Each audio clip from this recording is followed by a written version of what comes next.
Le tourisme responsable, équitable et solidaire est soucieux de la protection de l'homme et de son environnement. Il privilégie l'implication des populations locales et une répartition plus équitable des ressources générées.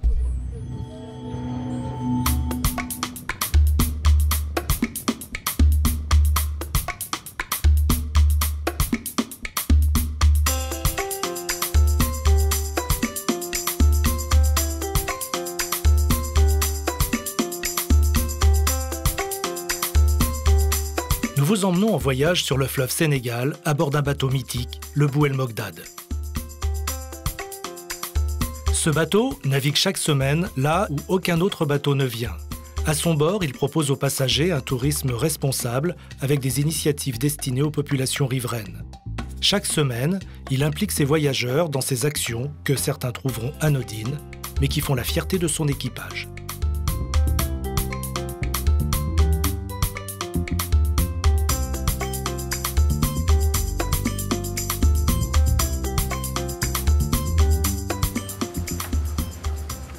C'est à l'aube que le grand bateau blanc s'apprête à quitter Saint-Louis du Sénégal, direction Podor, à 260 km de là, à l'est, en plein Sahel. Tandis que le bateau poursuit son chemin vers Podor, Saint-Louis s'éveille. Le pont Faidherbe, trait d'union entre l'île Saint-Louis et le reste de la ville, supporte miraculeusement les nombreux véhicules sans s'effondrer. Saint-Louis est une ville calme qui semble s'être endormie lorsque Dakar lui fut préférée comme capitale du pays. Seuls les aventuriers de l'aéropostale lui ont redonné pour un temps seulement quelques soubresauts. Dans les rues, des enfants seuls qui vivent loin de leur famille. Ces enfants survivent de mendicité et doivent se trouver de quoi manger. C'est un sujet sensible car beaucoup sont des talibés sous la coupe de marabouts censés leur apporter une éducation mais qui, trop souvent, les utilisent pour gagner de l'argent.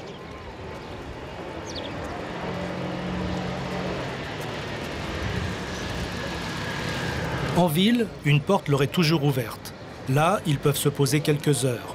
Claude, sa fondatrice, est une ancienne institutrice qui consacre toute son énergie à ses enfants, aidée par quelques volontaires. Je venais depuis de nombreuses années au Sénégal et en Afrique en général pour des missions de solidarité internationale. Et j'ai constaté que beaucoup d'enfants au Sénégal étaient dans la rue.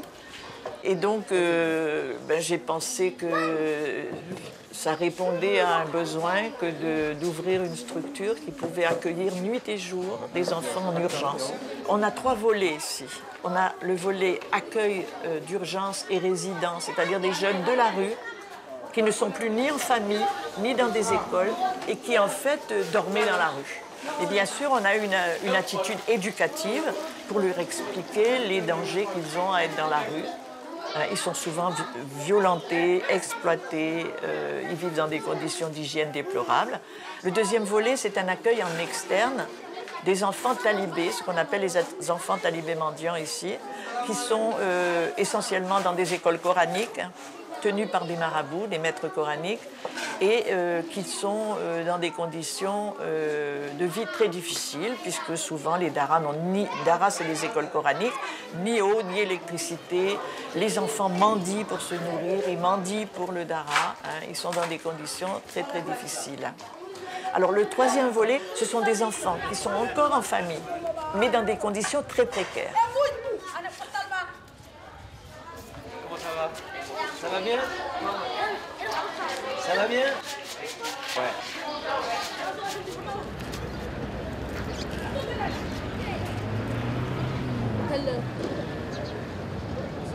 Je suis pessimiste sur le monde, mais optimiste quand même dans mon action, parce que je me dis que sinon je ferai rien. Hein, et qu'il faut essayer d'aller de l'avant et que ce qu'on peut faire, c'est toujours ça de gagner. Mais je pense que quand même, que ce soit au Sénégal, que ce soit dans le monde en général, les choses reviennent plutôt à un problème politique. Hein, et que les États ont une grande responsabilité dans ce qui se passe dans les pays. Que nous, associations et ONG, on vient un petit peu en dépannage, mais que s'il y avait des décisions à prendre, elles sont avant tout politiques. Venus des campagnes du pays, mais aussi du Mali ou de Guinée, certains ne connaissent plus leur nom de famille ou celui de leur village. Les plus jeunes ont 4 ans et seuls les plus solides survivent. Dans l'indifférence générale, les volontaires du centre apportent avec peu de moyens leur aide pendant leurs vacances. Grâce à eux, les petits redeviennent ce qu'ils sont, des enfants. Donc moi je viens au Sénégal depuis 2004, c'est la 5e fois que je viens et moi je conçois le voyage avec le partage avec la population et venir travailler dans une structure comme ça, ça permet de m'apprendre déjà à moi la culture, d'être avec les habitants, comprendre comment ils vivent et puis j'essaye aussi en retour d'apporter les compétences que j'ai pu apprendre en formation. Comme Marie, une jeune éducatrice spécialisée de 28 ans qui en est à son 5e séjour, ils sont plusieurs volontaires à revenir chaque année pour aider ses enfants. Claude a souhaité que nous partions un soir en maraude avec l'une de ses équipes, Souleymane, l'éducateur, et Issa, l'infirmier.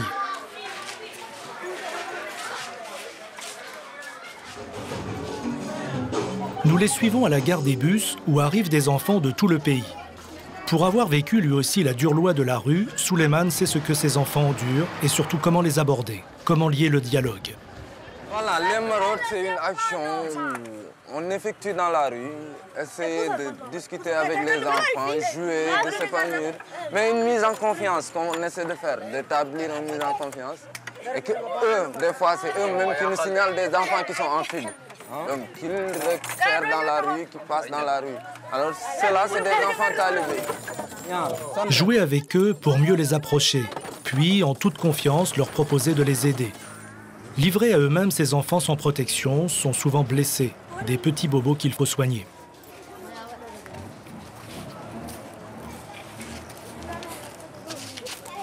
Donc là, c'est le moment des soins. On revient sous ce toit, faire les soins des jeunes qui en ont besoin, donc qui ont des petits bobos, des plaies. Des fois, on essaie de repérer s'il y a aussi des cas de malades. Qu'ils soient talibés ou abandonnés, ces enfants ne sont définitivement pas à leur place dans les rues. Ils y sont pourtant incontournables.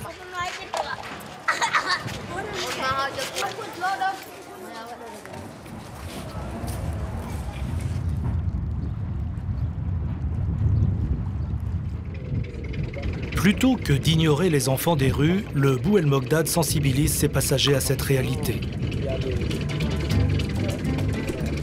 Pantalibé. J'étais très ému déjà par la présence de cette femme là, qui venait de Bretagne, qui s'occupait de ses enfants. C'est quelque chose qui me touche, c'est un phénomène, c'est une situation que je ne connaissais pas du tout. Donc ça m'a beaucoup ému et que finalement un bateau dans le cadre du tourisme, dans le cadre évidemment de voyage, puisse intégrer ce type d'initiative, la faire connaître, les aider. Je trouve que c'est formidable, absolument. À Saint-Louis, on a eu l'occasion de visiter la Liane. Et là, on a pu s'apercevoir que la bonne volonté ne suffit pas, qu'il faut des moyens et puis surtout un entourage, des encouragements si on veut.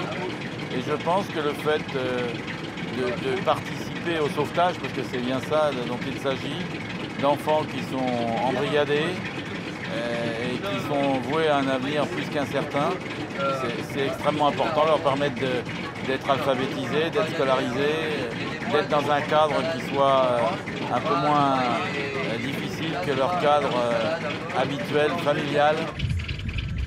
Chaque passager sensibilisé a donné 10 € pour aider les enfants des rues. Le Bou El Mogdad a fait le choix de proposer d'autres initiatives d'entraide durant sa croisière. Nous, en début de croisière, on expose la volonté du bateau, c'est-à-dire les différents projets auxquels est attaché le bateau. C'est vrai que la première réaction qu'ont les passagers, c'est un soulagement parce qu'ils sont dans un produit qui leur correspond et dans lequel ils désirent être. On est quand même un produit qui est dans leur esprit, qui est un esprit solidaire. Il y a différentes associations que la compagnie soutient qui sont vraiment en lien avec la croisière. C'est vrai que la première association qu'on soutient géographiquement parlant, c'est à Saint-Louis, en fait, la Liane. Ensuite, on a le parc naturel du Djoudj. Au Djoudj, là, l'aide se fait plutôt... on paye au niveau pour chaque passager, il y a un droit d'entrée, on appelle les cahiers du Bou. Ce projet en fait, permet aux gens d'acheter des cahiers, donc ils en achètent 5 et la compagnie en donne 5. c'est-à-dire que c'est un investissement qui se fait d'une part des passagers et d'une part de la compagnie. Donc au final, on reverse 15 cahiers pour 10 achetés en fait, aux enfants. Donc une fois qu'ils ont acheté ces cahiers, ils peuvent les donner directement aux professeurs des écoles de Dagana. Au niveau des gens qui travaillent sur le bateau, c'est à 90% des Sénégalais, donc qui sont notamment originaires ou bien de Saint-Louis, donc qui est l'origine du bateau, ou bien de Kaolack, qui est la seconde étape où a été le bateau. Donc c'est pour ça que beaucoup sont d'origine du sud du Sénégal, donc de la région de Kaolack. Après, c'est une volonté de l'agence de recruter des gens qui sont proches du bateau en fait, et qui ont connu le bateau physiquement.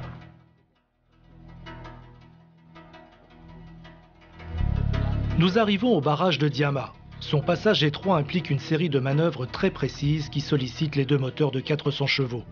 C'est comme faire passer un fil par le chat d'une aiguille, en l'occurrence 52 mètres de long et 10 de large dans l'écluse qui, elle, en fait à peine 12. Une vraie prouesse. Cette exiguïté vient du fait que le barrage a été construit alors que le bateau avait quitté le fleuve pour l'océan et que personne n'avait prévu son retour. Personne n'avait envisagé qu'un aussi gros bateau reviendrait sur le fleuve un jour.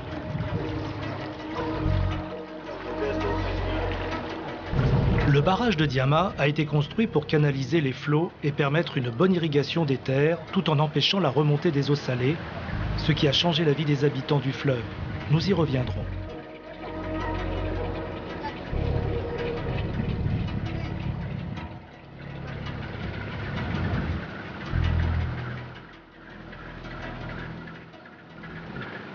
Le pont supérieur est un endroit convivial qui offre une belle perspective sur les rivages des deux pays frontaliers que sont le Sénégal et la Mauritanie.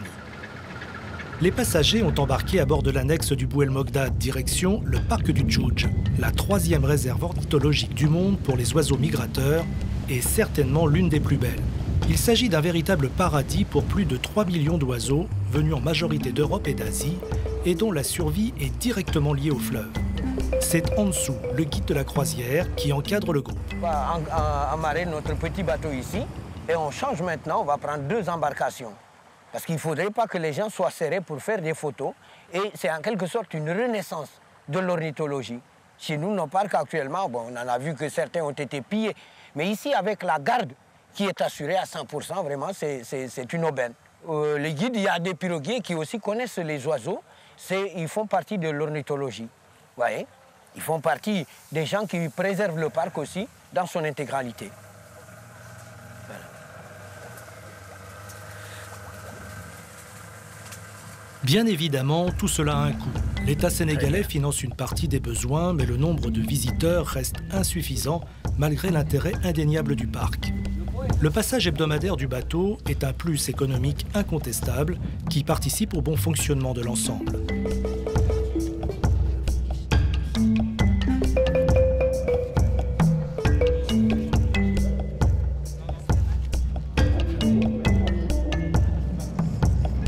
Ce sont des centaines d'espèces d'oiseaux qui viennent se ressourcer dans ces marécages qui s'étendent sur plusieurs milliers d'hectares et qui sont la seule zone verte de cette partie du Sahel. Afin de protéger et d'entretenir ce sanctuaire, une brigade de gardiens, comme Mamadou, surveille les moindres déplacements sur le parc, que ce soit ceux des hommes ou des animaux. Nous, les piroguiers qui sont là, nous tous, nous sommes des villageois. Ils habitent dans les villages, maintenant ils travaillent ici dans le parc. Bon, ça va nous faire payer. Oui, les touristes, ça nous paye. On a accueilli plus de 40 et quelques personnes et j'espère que chacun il paye 3500 le ticket de la pirogue et 2000 francs le permis de visite. En tout, ça fait 5500. 5500 francs CFA, soit à peine plus de 8 € pour assister à un spectacle grandiose.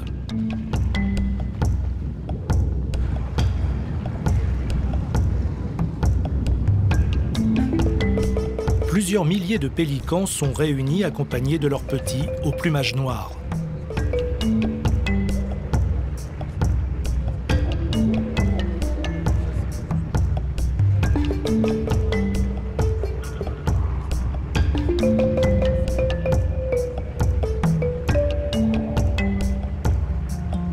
Le parc du Djoudj a été créé en 1971 pour donner les meilleures garanties de protection possible à la faune, ce qui ne laisse personne insensible, surtout pas Yvette. Ce que j'apprécie, c'est déjà la variété des espèces. Il y a beaucoup d'oiseaux et puis les explications également qui nous sont données à chaque fois pour comprendre cet écosystème qui est complètement privilégié aujourd'hui. Mais je pense qu'il faut que d'autres personnes viennent absolument pour voir cette réserve. C'est très important. Et ça apporte du travail également à ceux qui sont dans la région. Il y a un développement au niveau du tourisme qui est indispensable, hein, au niveau de tout le parc.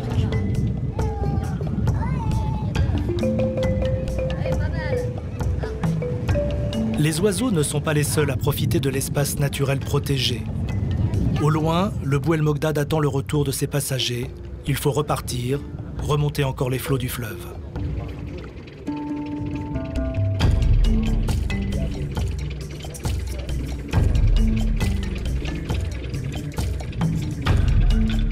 La construction du barrage de Diama n'a pas apporté que de bonnes choses.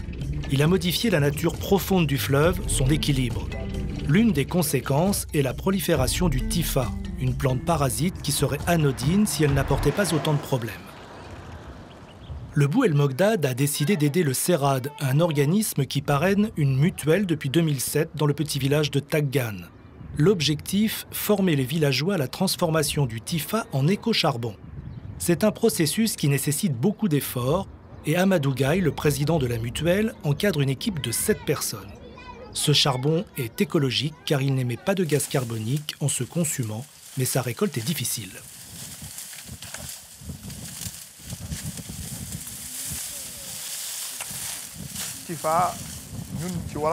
Le Tifa, nous l'appelons le barak. C'est une herbacée qui pousse naturellement et qui est présente au Sénégal depuis des milliers d'années, mais en plus petite quantité. Il nous pose aujourd'hui beaucoup de problèmes. Les oiseaux viennent y nidifier en grande quantité et après, ils nous gâchent les récoltes. En même temps, il y a tellement de Tifa qu'il bouche tous les canaux de navigation et diminue la largeur du fleuve. Il a aussi quelques avantages. Depuis très longtemps, traditionnellement, nous le récoltons pour en faire les toits de nos cases. Nous en faisons aussi des palissades pour garder nos bêtes. Maintenant, avec ce nouveau projet, nous en faisons de l'éco-charbon. C'est la raison pour laquelle, pour nous, le Tifa est devenu important avec ses avantages et ses contraintes.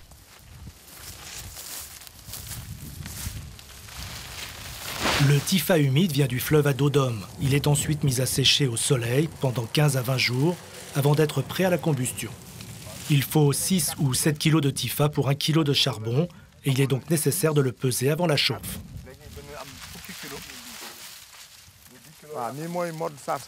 Maintenant, nous mettons les gerbes dans ces fourneaux.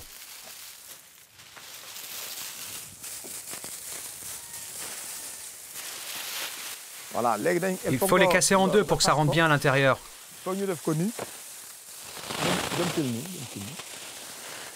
Casse-les bien, sinon ça ne va pas rentrer.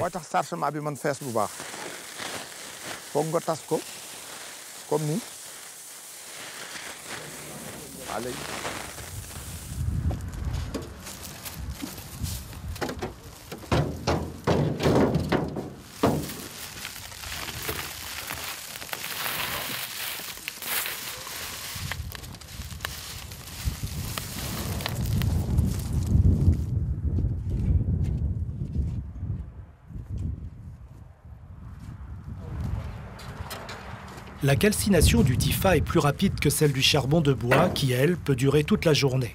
Avec le Tifa, cela va très vite. En 1 heure ou 2, le brûlage est terminé. Il faut maintenant conditionner le brûlis dans des sacs pour ensuite pouvoir réaliser la dernière étape de transformation.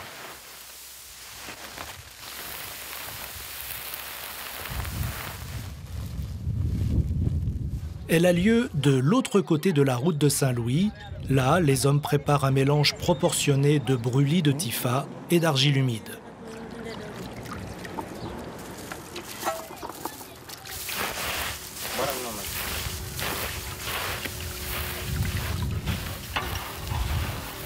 Cette pâte est ensuite compactée pour donner la forme définitive et commercialisée de l'éco-charbon.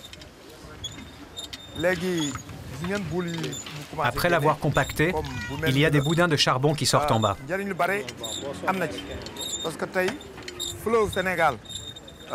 Aujourd'hui, si vous regardez le fleuve, 40 à 50% sont envahis par le Tifa. Avant, un bateau comme le Bou El Mogdad pouvait aller de Podor jusqu'à Matam à la saison des pluies. Aujourd'hui, il ne peut plus, car le Tifa lui bouche le passage. C'est l'une des raisons qui motive la coupe du Tifa. Il y en a 3 autres. La pêche qui sera plus productive, l'eau du fleuve sera plus libre, et pour l'agriculture, c'est essentiel. Et enfin, cela permettra de limiter la présence des oiseaux granivores, qui ponctionnent les récoltes. Cette action a donc de multiples avantages. Vous constatez que nous embaucherons aussi du personnel. Cet éco-charbon a 2 autres avantages. Il est 2 fois moins cher à l'achat que le charbon de bois traditionnel et surtout, il lutte contre le déboisement qui, dans cette région du Sahel, est une véritable catastrophe. Les propriétaires du bateau ont fait le choix de valoriser les énergies locales et font en sorte que les retombées économiques et sociales soient concrètes. Mais pour que ce projet ait un réel impact, il devrait être développé à plus grande échelle tout le long du fleuve. Sur le pont, les ouvrages de référence sur les populations du fleuve ont du succès.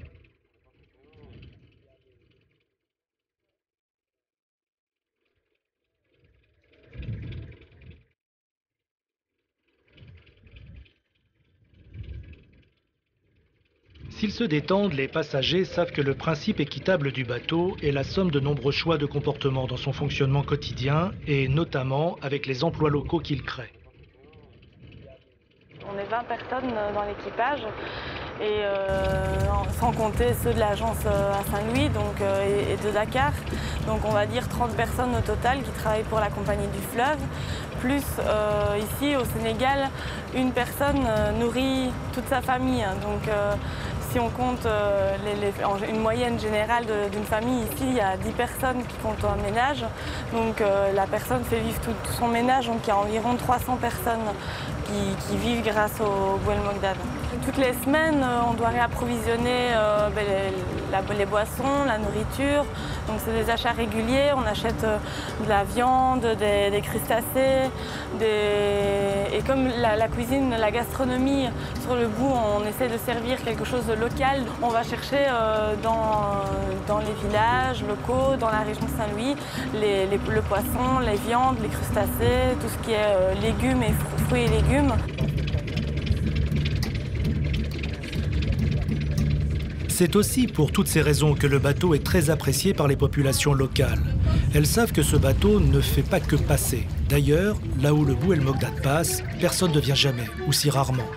C'est aussi le charme de ce voyage, la rareté de l'instant. Le bateau est taqué à Richard Toll. Le nom de Richard Toll en wolof veut dire le jardin de Richard. C'est parce qu'un jardinier du roi de France, prénommé Richard, est venu tenter en 1816 des expériences agricoles, dont celle de l'irrigation, mais sans succès. Au XXe siècle, ces idées furent reprises avec réussite. Aujourd'hui, en plus de la canne, on y cultive aussi le riz. De petits maraîchers profitent des canaux pour alimenter en eau leurs plantations de légumes.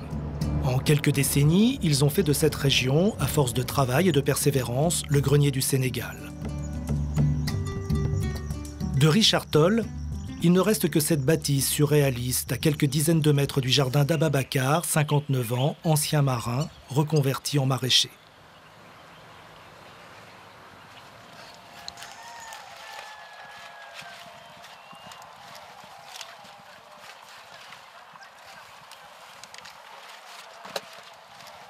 Bon, le maraîchage, disons que le premier qu'il a amené, c'est le baron Roger, du château là. C'est lui qui a créé le maraîchage ici pour exporter des légumes en Europe. Bon, pratiquement ici, tous les légumes se cultivent. Hein. Tout ce que tu cultives, ça donne le rendement. La majeure partie, c'est l'oignon, les tomates, les aubergines, bon, les choux. C'est par rapport aux autres régions, le sol est très sablonneux. Et puis, il n'y a pas d'eau comme à Richard Toll, où il y a le fleuve. Dans les autres régions, il n'y a pas de fleuve. Bon, donc, on ne peut pas... Pratiquement, c'est très rare de voir des gens cultiver des légumes.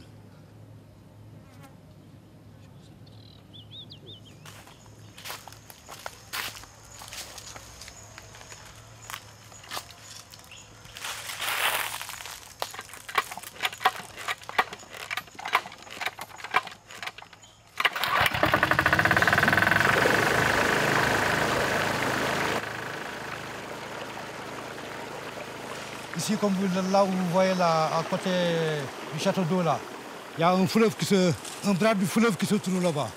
C'est ce bras de fleuve qui alimente le lac de Guerre, qui est un grand lac.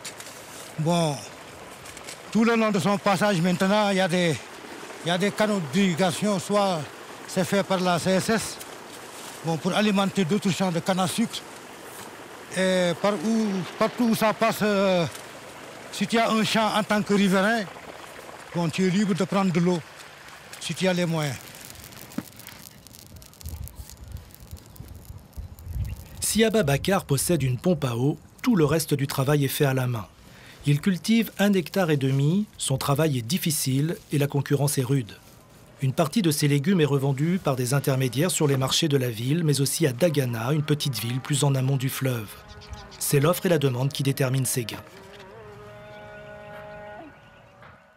Actuellement, c'est la saison des oignons. Tout le monde commence à cultiver.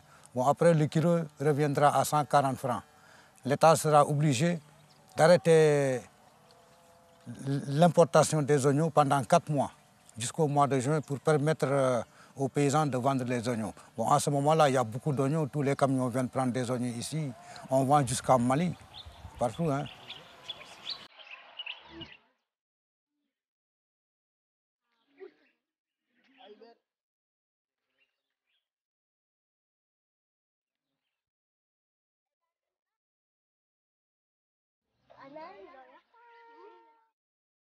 Lentement, le bateau glisse vers Dagana. Cette étape est pour le chef cuisinier une étape importante car il doit se réapprovisionner.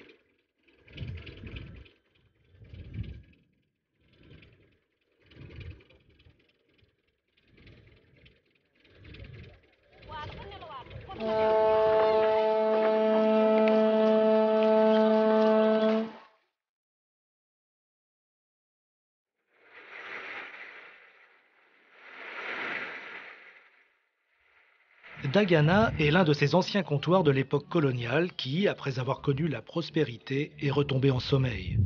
Cette petite ville wolof est aussi appelée la capitale du Waalo. Ses habitants vivent au rythme du fleuve et des échanges avec le voisin mauritanien.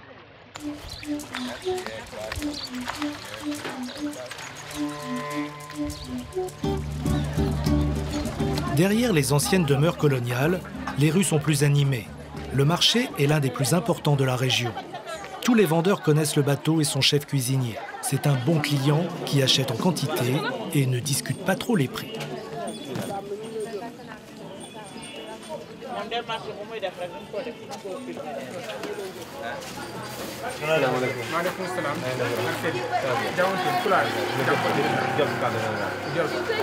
Après les salutations et les politesses d'usage, Djibril passe aux choses sérieuses. Il a besoin de sauce tomate pour le plat du soir. Le vendeur essaie bien de lui proposer une boîte plus chère, mais ses 14 ans d'expérience dans les cuisines du bateau lui permettent de garder le contrôle de la situation.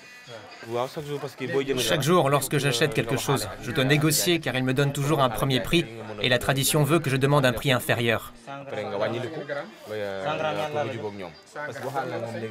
Il m'a montré 2 pots de tomates. L'un à 2200 et l'autre à 2700. Je vais prendre celui à 2700 car la qualité est meilleure et la tomate plus concentrée. À chaque escale du bout, je descends faire des courses d'appoint sur les marchés car cela contribue aux bonnes relations avec les populations. Et cela améliore leur ordinaire. C'est aussi un moyen de mieux faire accepter nos voyageurs sur les marchés, surtout lorsqu'ils veulent prendre des photos. Les gens n'aiment pas trop ça. Cela améliore aussi les relations entre les touristes et les habitants. C'est important que les passagers s'arrêtent ici et achètent quelque chose. Ils participent ainsi à l'économie locale. Simplement entendre la corne du bateau et seulement le voir passer ne serait pas très apprécié.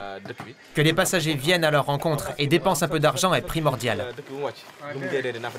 À chaque escale, au minimum, je dépense entre 15 et 20 000 francs CFA. Cela me permet de servir des produits frais. Il y a des produits que je ne peux pas garder 2 semaines. Je contrôle chaque jour l'état de mon stock. Au fur et à mesure, j'achète selon mes besoins.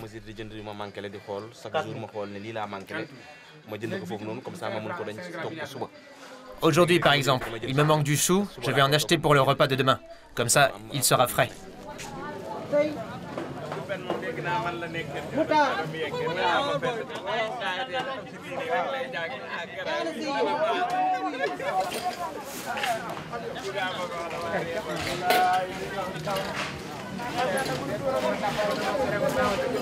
En cette fin d'après-midi, le marché n'est plus très actif.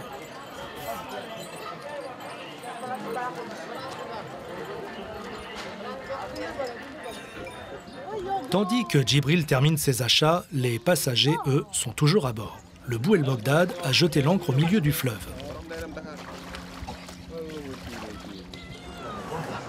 Ils attendent leur tour pour descendre dans les cales où l'opération des cahiers du Bou a commencé.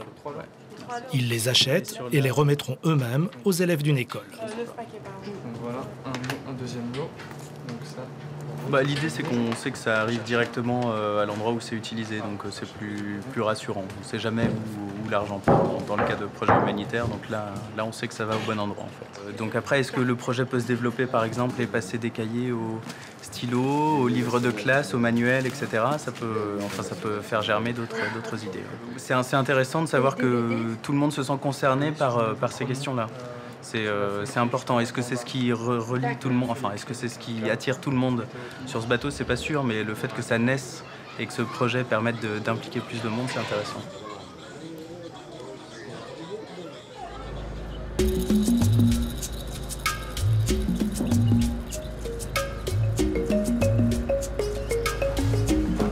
Le lendemain matin, l'annexe est de nouveau prête à accueillir les passagers pour remonter le fleuve sur quelques kilomètres, direction Goumel, avec les cahiers du Bou.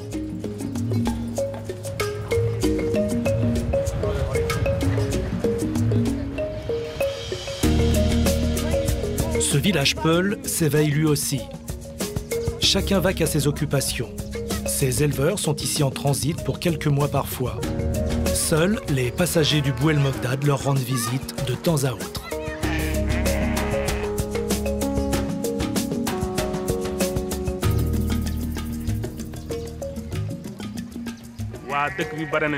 Personne ne peut dire combien d'habitants vivent ici, car nous sommes des pasteurs et nous suivons notre bétail.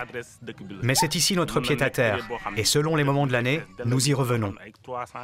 En moyenne, il y a toujours entre 300, 400 et même 500 personnes qui constituent plusieurs familles avec à leur tête un homme. Lorsqu'il n'y a plus assez d'herbe pour nos animaux, beaucoup partent en chercher ailleurs. Voilà pourquoi je ne peux pas préciser combien nous sommes en ce moment dans le village. Nous vivons d'agriculture et d'élevage. Grâce à eux, nous pouvons subvenir à nos besoins. Nous sommes très contents que les passagers du Bou El Mogdad viennent nous voir. Cela nous permet de rencontrer des Européens. Ils viennent aussi avec des présents pour les villageois. Ils investissent dans notre village et participent directement à l'éducation de nos enfants. Nous aimerions bien que cela arrive un peu plus souvent.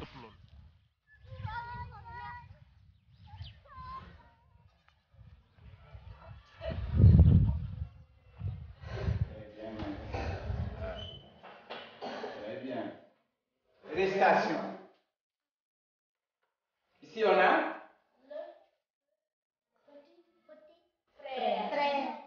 le beau petit frère qui nous est venu. Dors dans sa corbeille.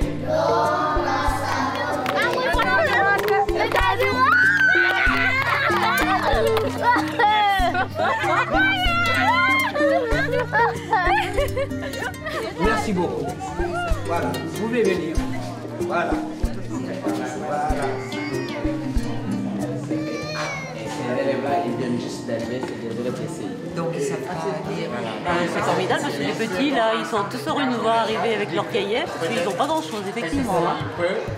Mais là, elle ne me comprend pas bien. Je lui demande son prénom, mais elle ne me comprend pas, là. Je l'ai marqué, elle l'a lu, et là, non.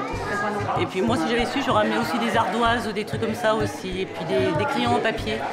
Parce que je pense qu'il manque aussi pas mal de ça. Puis, disons, il les taille, donc c'est formidable. Voilà. Aujourd'hui, dans la classe, vous voyez, on a 15 élèves, bien qu'il y a 3 absents. Avant, c'était 11, parfois ça faisait 8. Ça montre que le processus qu'on avait monté pour sensibiliser la population, ça commence à porter ses fruits.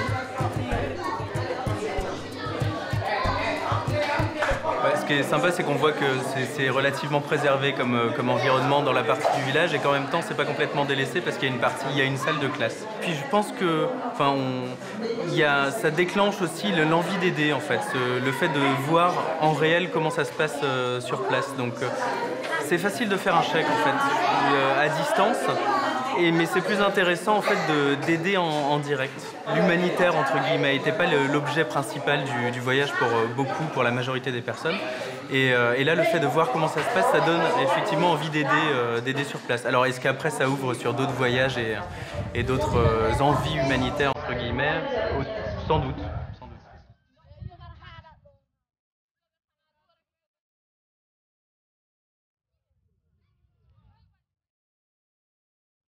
Pour 10 cahiers achetés par les passagers, le Bou El Mogdad en ajoute 5. Ce matin, ce sont 400 cahiers qui ont été transmis aux élèves de cette petite école.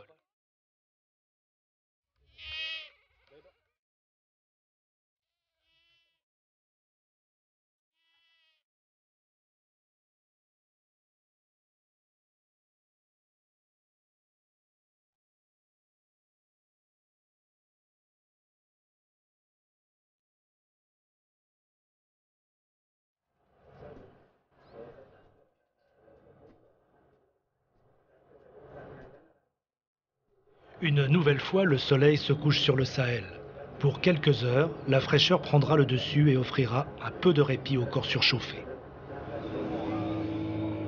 En fin d'après-midi, le bateau a progressé de plusieurs dizaines de kilomètres. L'équipe de Djibril, le chef cuistot, a préparé un méchoui. La Mauritanie est là tout près, de l'autre côté du fleuve. Le griot du village voisin accorde les pots des djembés à la chaleur du feu de bois.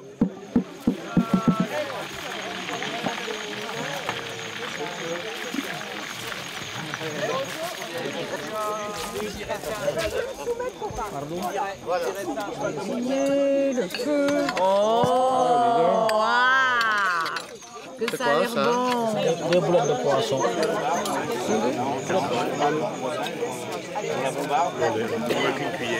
Moi, je vis toujours ces opérations sur l'émotion parce que je trouve que c'est vraiment pas grand-chose d'apporter ça à des enfants qui n'en ont pas, que la culture et l'éducation est très importante, donc c'est toujours émouvant. En même temps, je me dis que c'est peut-être trop peu, mais je pense que si chaque personne qui voyageait comme ça amenait même quelques cahiers, c'est toujours très important pour eux. La démarche est très intéressante.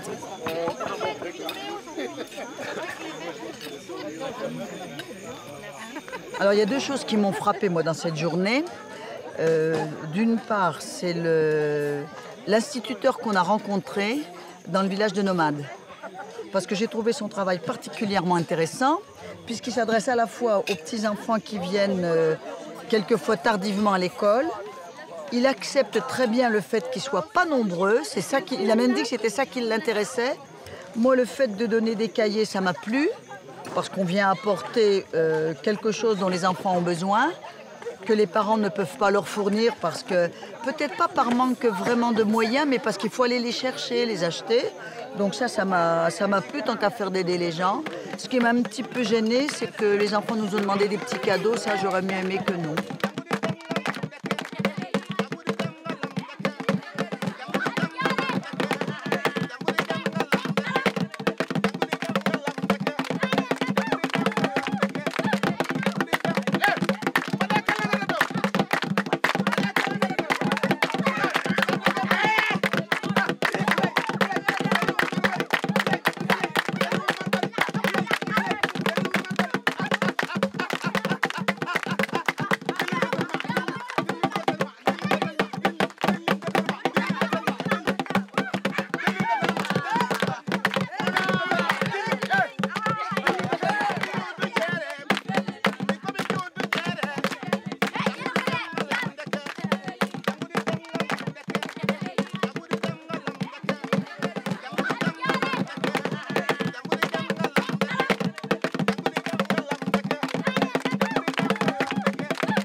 Nous ne sommes plus qu'à quelques encablures de Podor.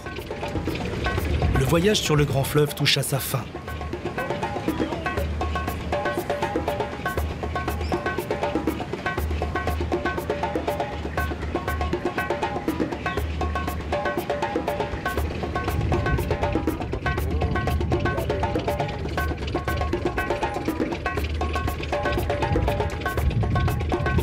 Plus qu'ailleurs, à bord d'un bateau, voyager implique le mouvement, les rencontres. Mais les adieux sont inéluctables.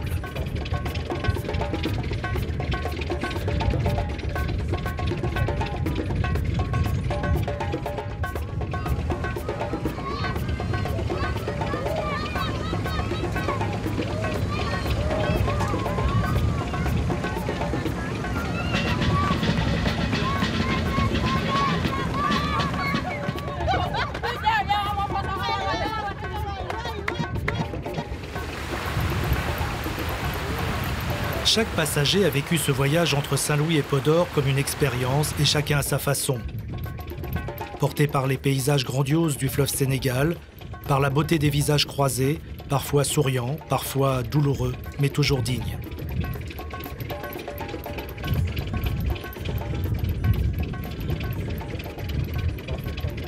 Les temps forts de cette croisière, c'est la visite des villages qui sont au bord du fleuve.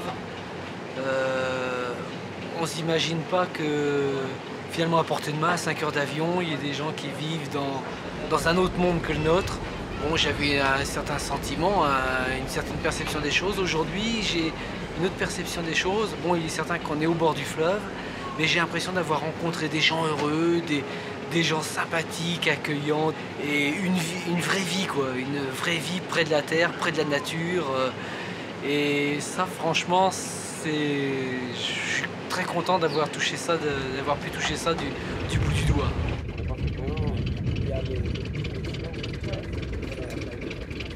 La croisière, c'est un vecteur de découverte qui permet de rencontrer beaucoup de monde.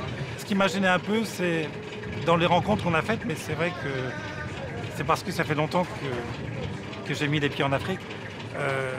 J'étais un peu mal à l'aise quand on était à 50 à se promener dans les villages. Ça faisait un peu la horde de visiteurs, là, de touristes. Bon, d'un autre côté, on allait dans les écoles. Ça faisait partie de la règle du jeu. Je reconnais que j'ai eu un peu de mal à l'accepter. Mais bon, finalement, je me dis que c'est pas inutile. C'est pas inutile.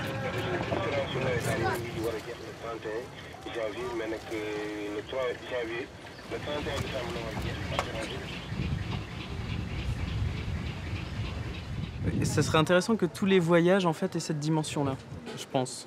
Parce qu'il faut pas... enfin, le touriste est de passage. Et il faut que ce soit profitable aussi pour les populations qu'on visite. En fait, on passe sur des territoires qui sont... On est des invités finalement. Donc c'est intéressant que ce qui nous enrichit, nous, puisse être profitable aussi pour les personnes qui se trouvent ici.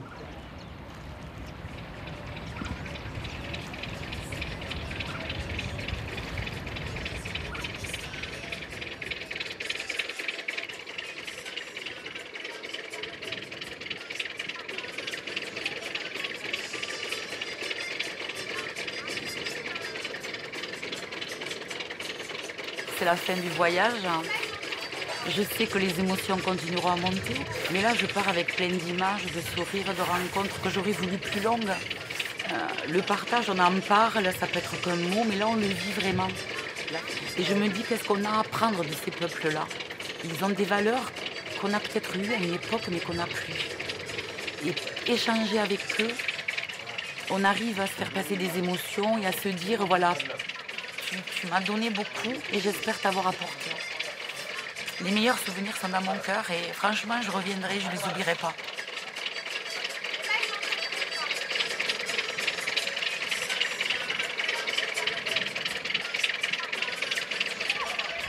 C'est à Podor que le Bouel Mogdad jette une dernière fois l'ancre.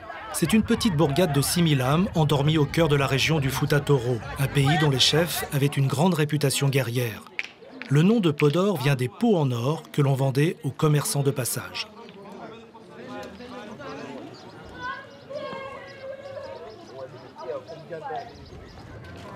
Depuis le retour du bateau tous les 15 jours, de petits artisans ont pu développer leur commerce. C'est le cas d'un groupement de femmes qui travaillent le tissu. Elles sont teinturières et utilisent des techniques traditionnelles. Bonjour. Ça va? Ah, madame.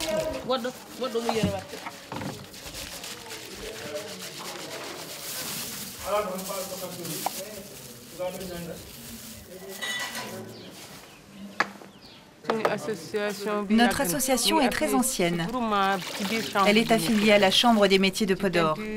Nous avons 2 activités. Nous réalisons nos teintures nous-mêmes et nous les vendons. Nous nous regroupons pour acheter les tissus et nous les ramenons ici. Ensuite, nous les redistribuons et chacune d'entre nous travaille chez elle. Nous décidons des différents motifs pour chacune, puis nous arrêtons un tarif. De temps en temps, nous faisons les comptes et nous nous partageons les bénéfices. Indépendamment de la teinturerie, chacune d'entre nous assure ses activités personnelles dans sa maison. La teinture est un travail difficile qui nécessite l'utilisation d'ammoniac et de teintures naturelles. Des techniques de nouage permettent d'envisager des motifs qui mettront en valeur les boubous traditionnels et multicolores.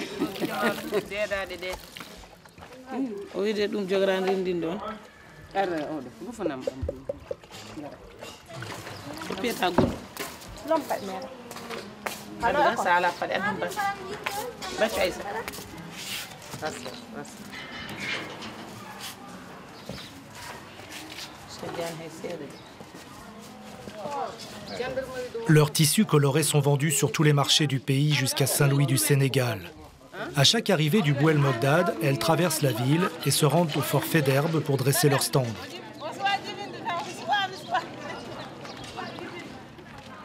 C'est un passage obligé. Seul intérêt architectural et historique de la ville est récemment remis en état. La visite du fort est incontournable et c'est tant mieux pour nos teinturières qui y font de belles affaires. Oui. Oui. Tu fais la teinture. Oui. C'est des pagnes ici. Oui. Il est beau aussi.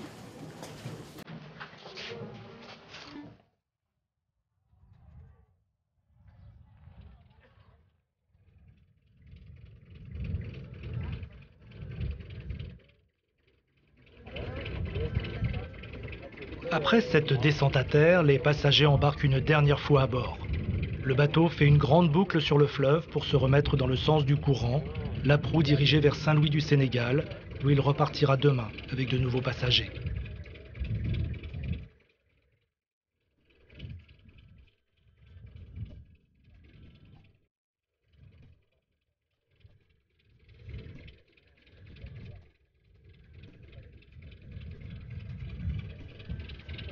Ce voyage sur le grand fleuve, au cœur du Sahel, au cœur des hommes, aura marqué celui des passagers. Ils sont allés au-delà du voyage, à la découverte d'un fleuve authentique, à bord du grand bateau blanc.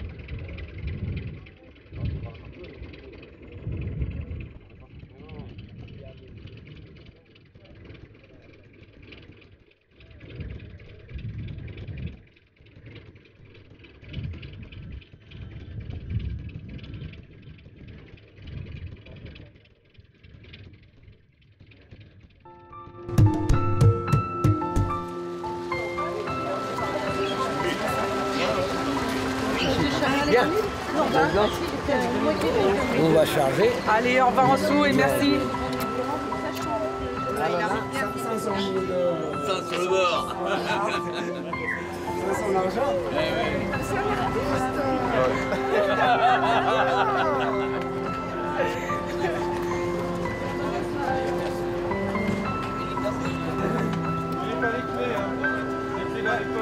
Au revoir.